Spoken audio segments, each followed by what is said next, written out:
Cakning Wakil Bupati Sidoarjo Mimik Idayana beber sidak nang PT Tetmonindo Pratama Semesta sing dibedhek nahan ijazah karyawane awan mang. Sidak iki sempat mlaku spaneng pas wabub gak entuk mlebu ambek satpame pabrik.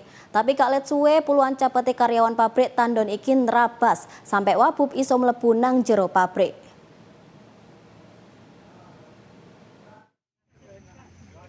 Rombongan Wakil Bupati Sidoarjo Mimik Idayana, Kepala Dinas Perizinan karo Kepala Dinas Tenaga Kerja dan Transmigrasi Kabupaten Sidoarjo sempat didang satpam tepake beber sidak nang PT Tetmonindo Pratama Semesta ndok Kecamatan Candi Sidoarjo Senin awan mang. Ikuti Bu Abu, ikuti Bu Abu. Kita akan menyelesaikan masalah, bukan menambah masalah. Tolong ya.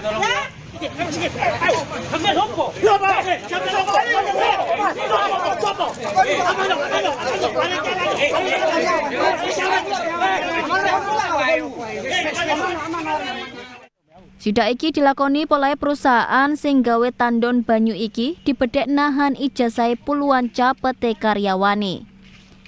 Sakmarine sempat spaneng, Wakil Bupati akhirnya isok mlebu gawe ketemu ambek pihak perusahaan.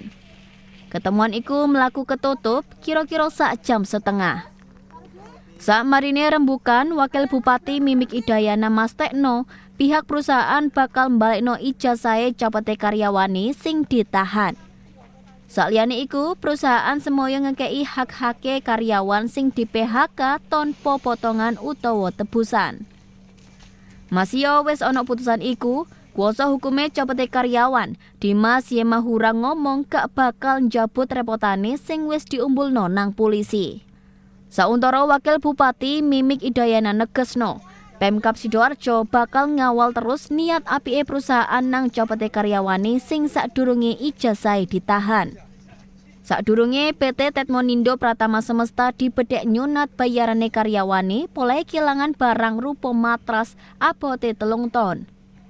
Bayarane karyawane iku diketok 250.000 saksuwene 26 wulan gawe noroki matras sing ilang sing dibedhek regane 700 yuta repes. Jare Wakil Bupati, alasan perusahaan nahan ijazah karyawane gawe jaminan barang sing ilang iku. Mujianto Primadi, JTV.